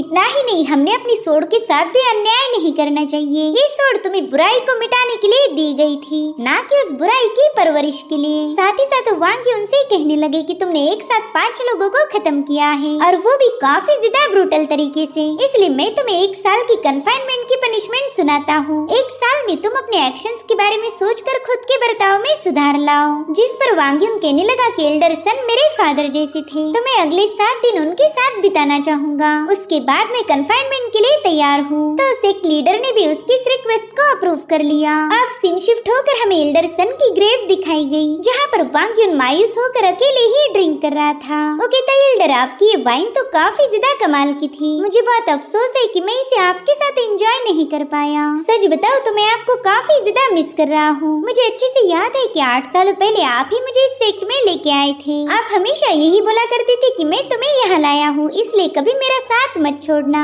बुढ़ापे में मेरा सहारा बनना। तभी मैंने डिसाइड किया था कि बस एक बार मैं यहाँ का डिसाइपल बन जाऊँ, तब आपकी लाइफ को खुशियों से भर दूंगा, आपको सारे सुख दूंगा जिसके लिए आप हमेशा तरसते रहे। आपने ही मुझे लाइफ को जीने का तरीका सिखाया, और आज जब सब कुछ ठीक हो गया तब आप मेरे साथ नहीं हो। मेरी किस्मत इतनी ज्यादा खराब है कि मुझे आपके साथ वक्त बिताने का मौका ही नहीं मिला। जिसके बाद अपना सिर झुकाकर उन्हें अलविदा कहने लगा, और उतने में एल्डर सन की सोल बड़ी ही प्यार से उसके सिर पर हाथ फेरती है। उनकी ब्लेसिंग्स हमेशा वांग यून के साथ रहेगी। वहीं पर वांग यून भी अपने एल्डर को सामने देखकर काफी ज्यादा रोने लगा, मगर वो उनसे कुछ कह पाई इससे पहले उनकी सोल डिसिपेट हो गई। और अब वहाँ पर हम एक छोटे से मंकी को देख पाते हैं, जिसने एल्डर सन के हिस्से की वाइन को गटकना शुरू किया था। मेरे ख्याल से एल्डर सन का ही रीइंकार्नेशन फॉर्म होगा। वांग कह रहा था, ये तो बिल्कुल आपके जैसा है, देखो तो शराब झेली नहीं जा रही मगर फिर भी ड्रिंक करने की कोशिश कर रहा, आप भी बिल्कुल ऐसा करते थे। उतने में वो मंकी शराब के नशे से पेड़ से नीचे गिर जाता है, लेकिन वांग यून ने अपनी हथेली पर ही उसे कैच कर लिया। वो कह रहा था कि आज के बाद हम दोनों हमेशा साथ रहेंगे। वेल, अब तुम्हें एक नाम की भी जरूरत होगी। जिसके बाद वो एल्डर सन की ग्रेव को देखकर उस मंकी का नाम डावी रख देता है। दरअसल एल्डर सन का फर्स्ट नेम डावी था। जिसके बाद वो बची हुई वाइन को उस ग्रेव के सामने पोर करके एल्डर सन को बताता है कि अब मैं 1 साल तक आपसे मिल नहीं पाऊंगा, क्योंकि मुझे सेक्लूजन में जाने के ऑर्डर मिले हैं। मगर इस 1 साल में मैं इतनी प्रोग्रेस करूंगा कि आपको मुझ पर नाज हो। मैं जरूर से आपको प्राउड फील कराऊंगा। सिटुकांग की ग्रेव दिखाई गई, जहाँ पर शाओ मातम मना रही थी। तभी उससे मिलने के लिए सिटुकांग का सबसे छोटा भाई सिटुमिंग वहाँ पर आ जाता है। वो अपने भाई को रिस्पेक्ट देते हुए शाओ को बताने लगा कि कल ही वांग यून कन्फाइनमेंट से आजाद हो जाएगा। मेरे भाई की मौत को पूरा 1 साल हो चुका है, और तब से मैं एक दिन भी सुकून से नहीं जी पाया, और मैं अच्छे से जानता हूँ कि मेरे भाई को भी सुकून नहीं मिला होगा। जब तक हम उनके कातिल को पनिश ना करें, उनकी आत्मा को शांति नहीं मिलेगी। जिसके बाद वो अपना एक गोल्डन फ्लेम टैलिस्मान बाहर निकाल लेता है। वो शाओ को बता रहा था कि मुझे मेरे मास्टर ने गिफ्ट किया है, तुम अब बॉडी रिफाइनिंग की 10वीं लेवल पर पहुंच चुकी हो, तो इस टैलिस्मान का यूज करके वांग यून को खत्म करना तुम्हारे लिए काफी ज्यादा आसान हो जाएगा। वांग यून को खत्म करते ही मैं तुम्हें यहाँ से कहीं दूर भेज दूंगा, ताकि तुम्हें कोई पनिशमेंट ना मिल पाए। मैं अच्छे से जानता हूँ कि मेरा दूसरा भाई सिटोजिन इतना अच्छा बंदा नहीं था। उसे खत्म करके वांग यून ने कोई गलत काम नहीं किया, लेकिन उसने मेरे बड़े भाई को नहीं मारना चाहिए था। इसलिए कल वांग यून को खत्म करके हम मेरे बड़े भाई को ट्रिब्यूट देंगे। इतना कहकर सिटुमिंग वहाँ से रवाना हो गया। वहीं पर शाओ ने भी उस फ्लेम टैलिस्मान को उठा लिया था। ये बंदी पूरे 1 साल में भी सिटुकांग से मूव ऑन नहीं कर पाई थी। इनफैक्ट वो तो सिटुकांग को दिखाने के लिए दुल्हन बनकर यहाँ आई थी। उससे पूछती, सीनियर बताए मैं आज कैसी लग रही हूँ, क्या मुझे देखकर आपको थोड़ी सी खुशी मिली? खैर, कल इस टोंगशान सोर्ड सेक्ट में मेरा आखिरी दिन है। कल उस वांग यून को खत्म करके मैं यहाँ से चली जाऊंगी। पता नहीं फिर मुझे आपके ग्रेव को विजिट करने का मौका कब मिलेगा। जिसके बाद वो काफी ज्यादा गुस्से में वहाँ से निकल पड़ी। अब हमें अगले दिन की कहानी दिखाई गई, जहाँ पर वांग यून अपनी कन्फाइनमेंट का 1 साल पूरा करके बाहर आ गया था। तभी वो देखता है कि मंकी डाओ उससे मिलने आया है। वांग यून कह रहा था, दोस्त मुझे लगा नहीं था कि तुम मुझे याद रखोगे। चलो ये अच्छी बात है कि मुझे तुम्हारे जैसा एक सच्चा दोस्त मिल गया। उतने में ही यानली उससे मिलने पहुंच जाती है। वो वांग युन को बताने लगी कि हमारे मास्टर ने तुम्हारे लिए टॉप टियर मार्शल आर्ट की टेक्निक भेजी है। जब भी तुम्हें मौका मिले तब तुम इनकी प्रैक्टिस कर सकते हो। इन टेक्निक्स की मदद से तुम्हारे मार्शल आर्ट में काफी ज्यादा इम्प्रूवमेंट होगी। तो वांग युन तुरंत ही उस स्क्रॉल का एक्सेप्ट करते हुए यानली का शुक्रिया अदा करने लगा। वहीं पर यानली काफी ज्यादा परेशान थी। वो वांग युन को बता रही थी कि लगभग 6 महीने पहले इस सिटुमिंग अपनी ची पावर को कंडेंस करने में कामयाब हो गया, जिसके चलते वो अब हमारे सेक्ट का गार्डियन सुप्रीम डिसाइपल बन चुका है। इसलिए तुम्हें उस बंदे से थोड़ा सा केयरफुल रहना होगा। वो कभी भी अपने भाइयों का बदला लेने के लिए तुम पर अटैक कर सकता। वैसे तो मैं तुम्हें प्रोटेक्ट करूंगी, लेकिन मैं हर वक्त तुम्हारे साथ नहीं रह सकती। इसलिए मैं चाहती हूँ कि तुम जल्दी से खुद को इतना काबिल बनाओ कि वो बंदा तुमसे उलझने से पहले 100 बार सोचे। तो वांग युन उसे तसल्ली देते हुए कहने लगा कि सीनियर आप बिल्कुल फिक्र मत कीजिए, मैं उस बंदे को हैंडल कर लूंगा। तो अब यानली उसे गुड बाय बोलकर अपने क्रेन परिंदे पर सवार हो गई। तभी वांग युन उसे बताने लगा कि मुझे मेरे मास्टर की ग्रेव को विजिट करना है और वो जगह यहाँ से काफी ज्यादा दूर है, तो क्या आप मुझे वहाँ तक पहुँचा दोगी? तो यानली ने भी उसे अपने क्रेन परिंदे पर इनवाइट कर लिया। वही दूसरी तरफ हम चिंग मेंग को देख पाते, जो कि वांग युन की काफी अच्छी दोस्त है। एक मोटा डिसाइपल उससे कह रहा था कि पता नहीं तुम कब तक उस लूजर का इंतजार करोगी। देखो मैं काफी ज्यादा पावरफुल भी हूँ और मेरे पास ढेर सारे ट्रेजर्स भी हैं। तो सारे ट्रेजर्स मैं तुम्हें देने के लिए तैयार हूँ, तो प्लीज मेरे प्यार को एक्सेप्ट कर लो। जो सुनते ही किंग मिंग उस पर काफी ज्यादा भड़क गई, मगर वो बंदा इतना ज्यादा धीट था कि बिल्कुल भी पीछे हटने का नाम नहीं लेता। वो किंग मिंग से कह रहा था कि वाव तुम तो गुस्से में और भी ज्यादा हसीन लगती हो। इतना ही नहीं तुम्हारी तो खुशबू भी काफी ज्यादा टेम्पटिंग है। सच बताओ तो अब मुझसे बिल्कुल भी रहा नहीं जाता। अब वो उसकी पप्पी लेने के लिए आगे बढ़ रहा था कि तभी किंग मिंग ने उसे डरा धमका कर पीछे कर दिया और तभी वहाँ पर वांग युन उससे मिलने के लिए पहुँच गया। किंग मिंग तो उसे देखकर काफी ज्यादा खुश हो गई थी। किंग मिंग उसे बता रही थी कि मैंने पूरा 1 साल तुम्हारा इंतजार किया और फाइनली आज हमारी मुलाकात हो ही गई। वहीं पर वांग युन भी उसे देखकर काफी ज्यादा खुश था। हालांकि डाओई को किंग मिंग से काफी ज्यादा जलन हो रही थी, इसलिए तुरंत ही उस पर दांत खाते हुए उसे पीछे हटने के लिए बता देता है। वहीं पर किंग मिंग भी अब उस मंकी पे गुस्सा हो गई थी। वो वांग युन से पूछती कि पता नहीं तुमने इतना खतरनाक और बदसूरत बंदर कहाँ से उठा लाया, ये तो मुझे जरा भी पसंद नहीं करता। इधर एक बंदा कह रहा था कि सिटुमिंग तो वांग युन का 1 साल से इंतजार कर रहा है। वांग युन अगर उस कन्फाइनमेंट में हमेशा के लिए रहता तो ही उसके लिए भला होता, मगर अब बाहर आने के बाद वो 3 दिनों तक भी सरवाइव नहीं कर सकता। जिस पर दूसरा बंदा कहता है अरे भाई 3 दिन तो तुमने कुछ ज्यादा ही बोल दी, मेरे ख्याल से वांग युन 1 दिन भी जिंदा नहीं बच पाएगा। उनकी बातें सुनकर किंग मिंग काफी ज्यादा भड़क गई, मगर वो आते ही वांग युन को और परेशान करना नहीं चाहती थी, इसलिए वो उसे लेकर तुरंत ही वहाँ से निकल पड़ी। अब इन दोनों को वहाँ से जाता हुआ देखकर उस मोटे डिसाइपल को काफी ज्यादा गुस्सा आने लगा। वो कहता है कि मैं लगभग 6 महीनों से इस किंग मिंग के आगे पीछे चक्कर काट रहा था, इतना मस्का मारने के बाद भी मैं उसकी उंगली को भी पकड़ नहीं पाया और इस बंदे ने तो सीधे ही उसका हाथ थाम लिया। जिसके बाद वो अपनी सोड़ को समन करते हुए सीधा वांग युन पर हमला करने के लिए आगे बढ़ता है, लेकिन तभी किंग मिंग उस पर भड़क गई। वो कह रही थी कि कोई भी वांग युन पर हमला नहीं करेगा। हालांकि वो मोटा डिसाइपल हार मानने के लिए तैयार नहीं था। वो कहता है किंग मिंग बस एक बार तुम मेरी बहादुरी देख लो, फिर अगर तुम्हें मुझसे प्यार नहीं हुआ तो मैं अपना नाम बदल दूंगा। मुझे पूरा यकीन है कि इस फाइट को देखने के बाद ही तुम मुझसे ऑब्सेस्ड हो जाओगी। जिसके बाद वांग युन और उस बंदे के दरमियान एक जोरदार क्लैश हो गया। वहाँ मौजूद डिसाइपल कह रही थी कि हमारे सीनियर यू तो बॉडी रिफाइनिंग की 9वीं लेवल पर हैं। साथ ही साथ वो हर रोज सुपीरियर ड्रंकन स्वॉर्ड टेक्निक की भी प्रैक्टिस करते हैं। उनकी इस खतरनाक स्वॉर्ड टेक्निक के सामने तो वांग युन को हार माननी ही पड़ेगी, लेकिन होता बिल्कुल उसका उल्टा है। वांग युन ने उसके हर एक अटैक को डॉज कर दिया था, जिसके बाद उसने 2-4 अटैक में ही यू को धूल चटा दी। उसकी एक ही पावरफुल किक के साथ यू काफी पीछे जाकर पटक चुका था, मगर अभी तक उस बंदे ने हार नहीं मानी थी। वो एक बार फिर से वांग पर अटैक करने के लिए आगे बढ़ता है, जो देखते ही वांग ने अपने ड्रैगन स्टाफ को समन करते हुए सीधा उस बंदे के मुंह पर एक जोरदार हमला कर दिया, जिसके चलते वो काफी दूर जाकर पटक गया और इस तरह से वो बंदा भी लाइन पर आ गया था। वो वांग से कहता है सीनियर प्लीज मुझे माफ कर दीजिए। तो वांग युन कहने लगा कि ये तुम्हारी आखिरी गलती समझकर मैं माफ कर रहा हूँ। अगर आइंदा से तुमने किंग मिंग को जरा भी परेशान करने की जरूरत की तो मैं तुम्हें खत्म कर दूंगा। जो सुनते ही वो बंदा खुद को ही चमाटे मारते हुए कहने लगा कि आइंदा से से मैं कभी किंगमिंग को परेशान नहीं करूंगा, और अगर मैंने ऐसा किया तो आप बेशक मुझे खत्म कर देना। जिसके बाद वो डर के मारे तुरंत ही वहाँ से भागने लगा। मगर वांग युन कह रहा था कि तुमने यहाँ पर काफी ज्यादा गंदगी मचाई है, तो चलो जल्दी से इसे साफ करो। अब वांग युन के एक ही इशारे पर वो सभी लोग काम पर लग गए। ये सब देखकर तो किंगमिंग काफी ज्यादा हैरान थी। जिसके बाद ये दोनों सीधा एल्डर सन के ग्रेव के पास पहुँच गए। वांग युन तो अपने एल्डर के लिए एक बेहतरीन सी वाइन लेकर आया था। वो कहता है, एल्डर इस वाइन को टेस्ट करके मुझे बताना कि आपको ये कैसी लगी। पहला तो आप थोड़ी सी वाइन पीने के बाद ही मुझे लेक्चर देना शुरू करते थे। सच बताओ तो मैं उन लेक्चर्स को काफी ज्यादा मिस करता हूँ।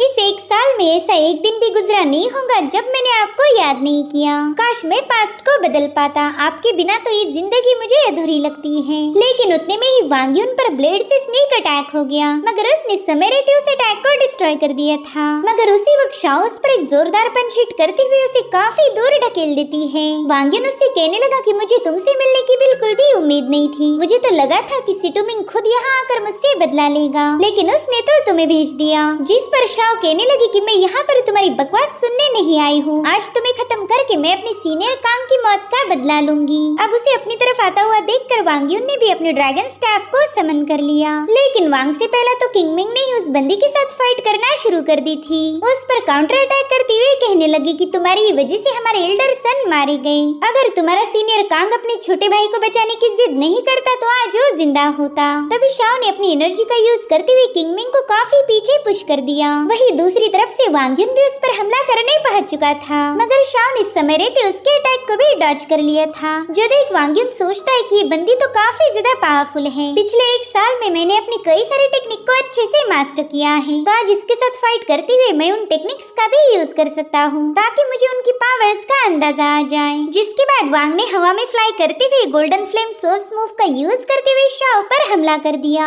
जो देख शाओ कहने लगी कि तुम मेरे सामने कुछ भी नहीं, और आज ये बात मैं तुम्हें साबित कर दूंगी। अब उसने भी वांग युन की मूव को काउंटर करने के लिए 8 steps of wind and rain को एक्टिवेट कर दिया। उन दोनों की मूव में जबरदस्त क्लैश हो चुका था, जिससे वो पूरी जमीन शेक होने लगी। इस तरह से शाओ ने वांग युन के अटैक को तो काउंटर कर लिया। जिसके बाद वांग युन पर एक जोरदार अटैक करते हुए उसे नीचे पटक देती है, जिसके चलते वहाँ पर एक जोरदार ब्लास्ट हो गया था। तभी वांग युन को अपनी माइंड स्पेस से मिंग लॉन्ग की आवाज आई। वो कह रही थी कि ये बंदी तो तुम्हें खत्म करने के लिए डेडली मूव्स का यूज कर रही है। मैं ये बिल्कुल नहीं चाहती कि तुम इस बंदी के हाथों इतनी आसानी से घायल हो जाओ। तब तक शाओ भी नीचे आ चुकी थी। वांग युन उससे कहता है कि तुम तो बॉडी रिफाइनिंग की 10वीं लेवल की मार्शल आर्टिस्ट हो। अगर तुम इसी तरह से कल्टीवेट करती गई तो तुम काफी आगे जा सकती हो। तो फिर तुम उस कांग के लिए अपनी जान को दांव पर क्यों लगा रही? मैं सिटुकांग को मारना नहीं चाहता था, बल्कि वो तो सिटुजिन को बचाने के चक्कर में मारा गया।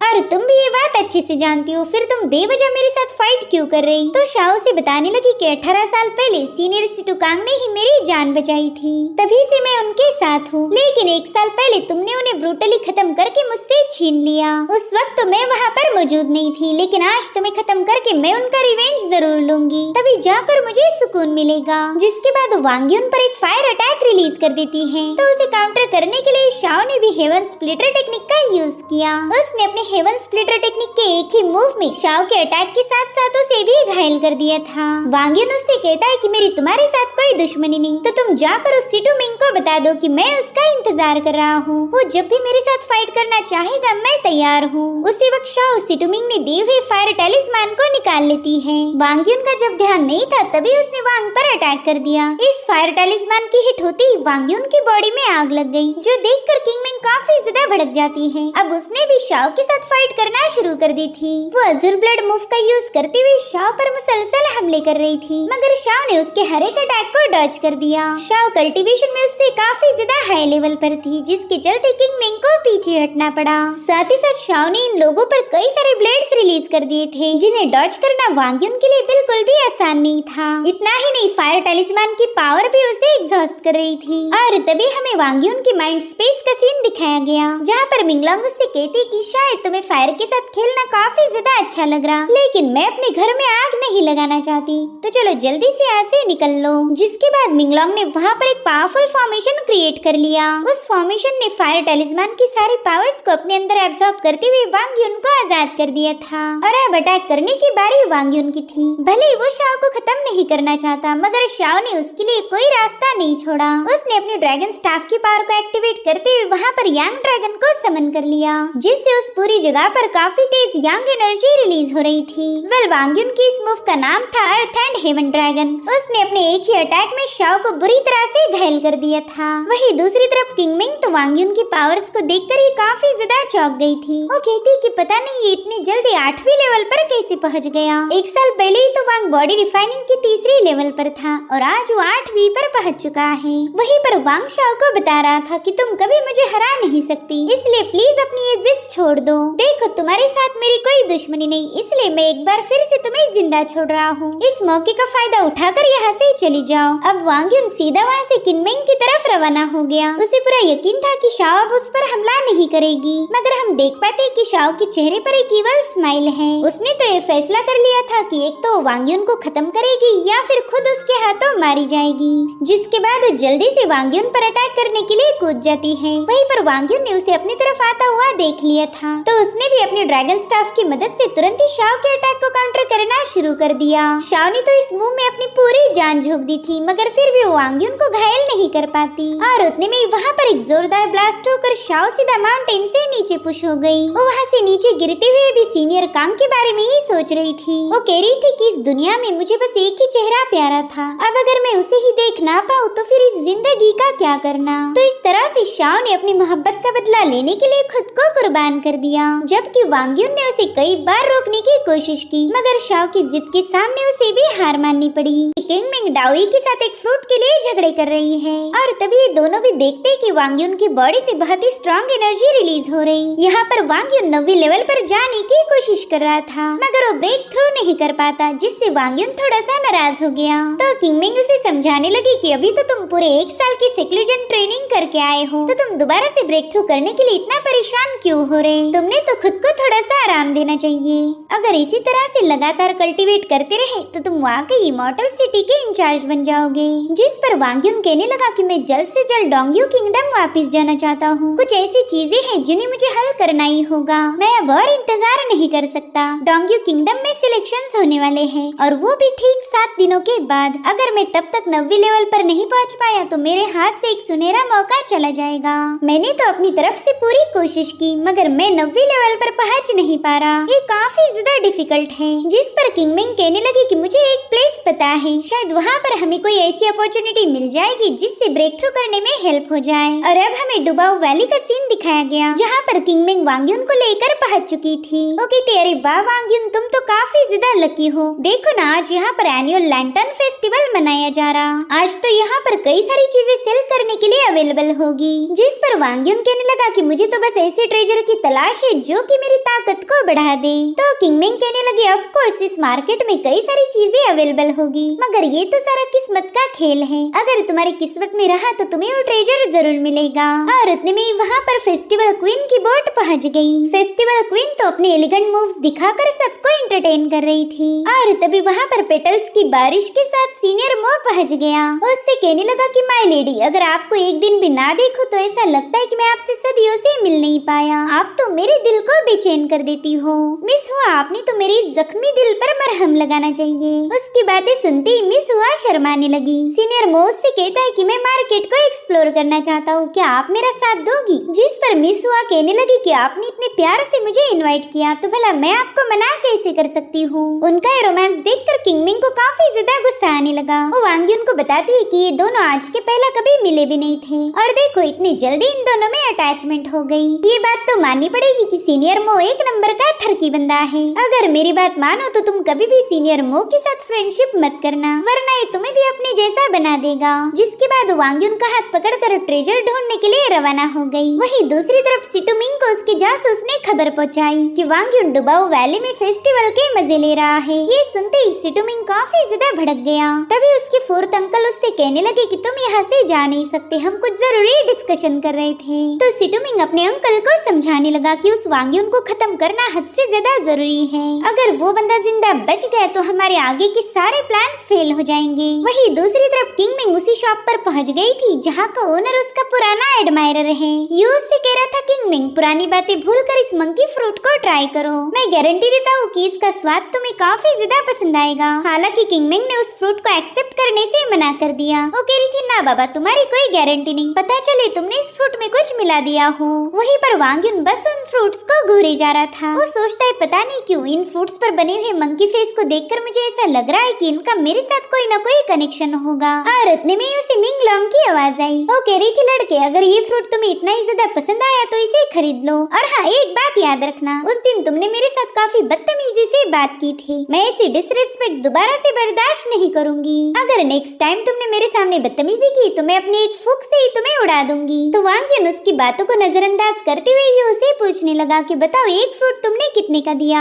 हालांकि यू उसे कीमत बताने के लिए तैयार नहीं था। वो कहता है कि पिछली बार आपसे मार खाने के बाद मेरी अकल ठिकाने पर आ गई। मैं तो उस चीज को कभी हाथ नहीं लगाऊंगा जो आपको पसंद आई हो। अगर आपको ये फ्रूट इतना ही ज्यादा पसंद आया तो मैं चाहता हूँ कि आप ये पूरा की पूरा स्टॉल अपने साथ ले जाएं। तभी वांग युन कहता है जल्दी बताइए एक फ्रूट कितने का दिया। वैसे तो यू इस फ्रूट की कीमत बिल्कुल भी लेना नहीं चाहता था, मगर अब वांग युन की जिद के सामने वो कहता है कि ठीक है आप एक काम करो, मुझे एक स्पिरिचुअल स्टोन दे दो और फिर ये फ्रूट आपका हुआ। और तभी उन्हें एक बंदे की आवाज आई। वो कह रहा था कि मैं इस फ्रूट के 10 स्टोन दूंगा, लेकिन मेरी बस एक ही शर्त है कि तुम इसे वांग युन को सेल नहीं करोगे। वेल इस बंदे को देखते ही किंगमिंग काफी ज्यादा भड़क गई थी। वहीं पर वांग युन कहता है सिटुमिंग आखिरकार तुम यहाँ पर आ ही गए। मैं पहले से ही जानता था कि तुम मुझसे मिलने के लिए बेताब हो और देखो तुमसे जरा भी रहा नहीं गया। जिस पर सिटुमिंग कहता है कि तुम्हें ज्यादा डरने की जरूरत नहीं, मैं यहाँ पर कोई तमाशा खड़ा करने नहीं आया। दरअसल डुबाओ वैली को एल्डर गॉन्ग सुन गार्ड कर रहे हैं, इसलिए आज इस पूरे मार्केट में किसी में इतनी हिम्मत नहीं होगी कि वो आपस में फाइट ना ही हम आपस में फाइट कर सकते हैं और ना ही एक दूसरे को खत्म कर सकते हैं।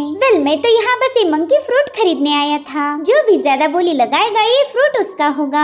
तभी यू कंफ्यूज होकर कहने लगा कि मुझे पैसे नहीं चाहिए, इसलिए यहाँ पर कोई भी बिडिंग कंपटीशन नहीं होगा। जिस पर सिटुमिंग कहता है बेवकूफ तुम्हें पैसों की जरूरत है तो फिर तुम ये बात कबूल क्यों नहीं करते। उतने में ही किंगमिंग कहने लगी कि ये मंकी फ्रूट तो ढेर सारी स्पिरिचुअल पावर से भरा हुआ है। भले यू भाई साहब इसे पैसे में बेचना नहीं चाहते, मगर मेरे ख्याल से इस मंकी फ्रूट की कीमत 30 स्पिरिचुअल स्टोन तो होनी चाहिए। तो अब वांग युन भी इस मजाक में शामिल हो गया। वो कहता है हाँ तुमने एकदम सही बोला, इसके 30 स्पिरिचुअल स्टोन तो मिलने ही चाहिए। जो सुनते ही यू कहता है बाप रे बाप 30 स्पिरिचुअल स्टोन, उतने पैसों में तो मैं ची कंडेंसेशन स्टेज का मैजिकल वेपन खरीद पाऊंगा। लेकिन अगर ईमानदारी से बताओ तो इस फ्रूट की कीमत उतनी है ही नहीं जितनी आप लगा रहे हो। जिस पर वांग युन कह रहा था कि अगर मैंने बताया कि इसकी कीमत उतनी होगी तो फिर वो उतनी ही होनी चाहिए। जो सुनते ही सिटुमिंग को भी गुस्सा आ गया। वो कह रहा था कि तुम्हें तो कोई समझ ही नहीं, तुम इतने पावरफुल फ्रूट को बस 30 स्पिरिचुअल स्टोन्स में खरीदना चाहते हो, लेकिन मैं तुम्हारे जैसा भिखारी नहीं जो इसकी सही कीमत अदा न करूं। मैं इसके 40 स्पिरिचुअल स्टोन देने के लिए तैयार हूँ। अब इन दोनों की नोकझोंक सुनकर वहाँ पर कई सारे लोग जमा होने लगे। तभी किंगमिंग कहने लगी कि सवेरा होते ही यू बैक माउंटेन पर जाके इन फ्रूट्स को कलेक्ट करता है। ये बंदा काफी ज्यादा मेहनत करता है तो इसे इसका फल मिलना ही चाहिए। मेरे ख्याल से हमने उसके हार्ड वर्क को अप्रिशिएट करने के लिए 60 स्पिरिचुअल स्टोन्स दे देने चाहिए।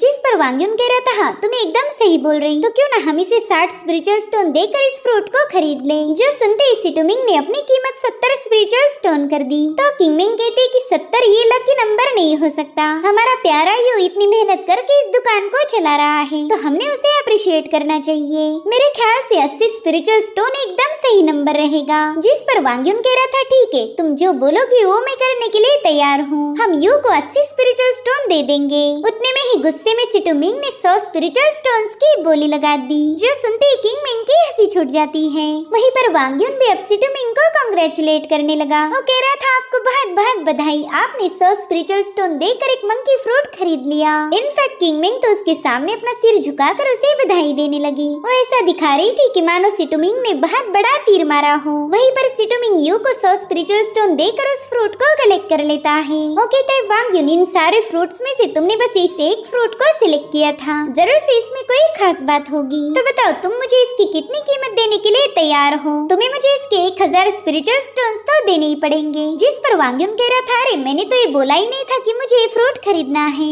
अब ये सुनकर लोग आपस में ही कहने लगे कि इसने तो सिटुमिंग को काफी अच्छा चूना लगा दिया। वांग्युन ने इसे 100 स्पिरिचुअल स्टोन देकर एक सड़े हुए फ्रूट को खरीदने पर मजबूर कर दिया। सिटुमिंग तो खुद को बड़ा जीनियस समझता है, मगर वो तो आज बुद्धू बन गया। अब उनकी बातें सुनकर सिटुमिंग को काफी ज्यादा गुस्सा आ रहा था। वो कहता है, वांग्युन तुम्हारी वजह से मैं भरी मार्केट में बेइज्जत हो गया, अब तो मुझे इसका बदला लेना ही पड़ेगा। जिसके बाद वो अपनी तलवार को समन करते हुए सीधा वांग्युन पर अटैक करने के लिए रवाना हो गया। लेकिन इससे पहले कि सिटुमिंग की सोड वांग्युन को टच कर पाए, उसने जंप लगाते हुए सिटुमिंग के अटैक को डॉज कर दिया था। साथ ही उसने अब सिटुमिंग से दूर भागना शुरू कर दिया था, तो सिटुमिंग भी उसका पीछा करने लगा। लोग कहने लगे कि सिटुमिंग ने तो ची कंडेंसेशन लेवल पर ब्रेक थ्रू किया है, लेकिन एक मामूली सा बॉडी रिफाइनिंग के 8वीं लेवल वाला कल्टीवेटर उसे अपने पीछे भगा रहा। वहीं पर वांग्युन उससे कह रहा था, यंग मास्टर मैंने तो सुना था कि आप काफी ज्यादा रईस बंदे हो, लेकिन आप तो 100 स्पिरिचुअल स्टोन्स का नुकसान भी नहीं उठा पाए। सच बताओ तो ये आपके शान के खिलाफ है। जिस पर सिटुमिंग कहता है, तुम्हें क्या लगा मैं सिर्फ पैसों की वजह से तुम्हारे पीछे हूँ? अरे नहीं यार, मुझे तो बस एक बहाना चाहिए था ताकि मैं तुम पर अटैक कर पाऊँ। वहीं पर हम सिटुमिंग के 4th अंकल को भी देख पाते हैं।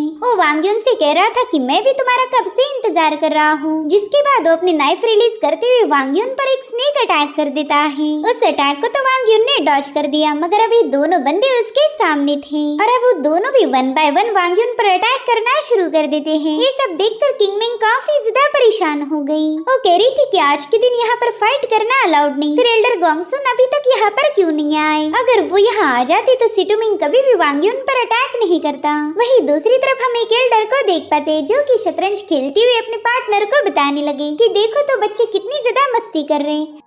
उन्हें पता है कि यहाँ पर फाइट करना अलाउड नहीं, लेकिन बच्चों को भला कौन ही संभाल सकता। तुम तो उन बच्चों का बिल्कुल टेंशन मत लो। जिस पर एल्डर गोंगसुन कहते कि डुबाऊ वैली में फाइट करना अलाउड नहीं है। अब वो एल्डर वहाँ से जाने वाले थे कि तभी उनका दोस्त कहने लगा कि गोंगसुन तुम यहाँ से नहीं जा सकते। मुझे नहीं लगता कि तुमने सिटुहुई के मसले में टांग अड़ानी चाहिए। चलो चुपचाप से यहाँ आकर मेरे साथ शतरंज खेलो। इधर डावी देखता है कि उसके मास्टर के पीछे 2 बंदे लगे हैं, तो उसने तुरंत ही वो मंकी फ्रूट वांग्युन की तरफ पास कर दिया। वांग्युन भी जल्दी से उसे कंज्यूम करता है, इस उम्मीद में कि ये फ्रूट उसकी ताकत को बढ़ा देगा। वहीं दूसरी तरफ हम सीनियर मो को देख पाते जो कि मिस हुआ के साथ शहर से वापस आ गया था। उससे कह रहा था, मिस आज की शाम तो मुझे हमेशा याद रहेगी। वहीं पर सिटुमिंग के अंकल ने वांग्युन पर एक ब्लेड से अटैक कर दिया था, जिसकी डायरेक्शन वांग अपने स्टाफ से बदल देता है, मगर गलती से वो ब्लेड सीधा सीनियर मो की तरफ रवाना हो गई। हालांकि उसने अपने फैन से उसे डिस्ट्रॉय कर दिया था। उसे जब पता चला कि इन लोगों में फाइट हो रही, तब सीनियर मो काफी ज्यादा खुश हो गया। वो कहने लगा कि वैसे तो डुबाऊ वैली में फाइट करना अलाउड नहीं, फिर मुझे अब देखना पड़ेगा कि यहाँ पर हंगामा मचाने की हिम्मत किसकी हुई। और अब वो जंप लगाते हुए सीधा सिटुमिंग के सामने कूद गया। सिटुमिंग उससे कह रहा था कि इस बंदे से मेरी पुरानी दुश्मनी है, इसलिए मैं नहीं चाहता कि तुम हमारे मसले में इंटरफेयर करो।